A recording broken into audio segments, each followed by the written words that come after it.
Need to know who showed up to your Zoom meeting? A Zoom attendance report gives you that data.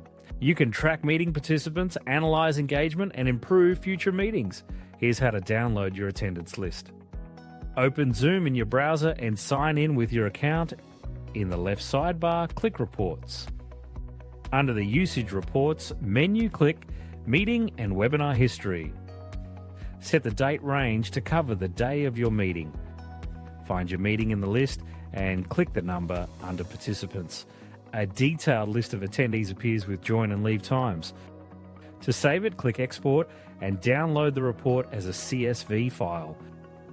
If you're not using a licensed Zoom plan or just need more control, use Tactiq. Tactiq is a live transcription tool for Zoom, but it also captures helpful attendance data.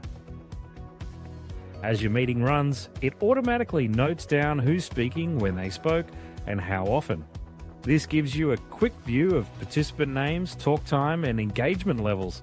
With Tactiq, you can do it all in one place.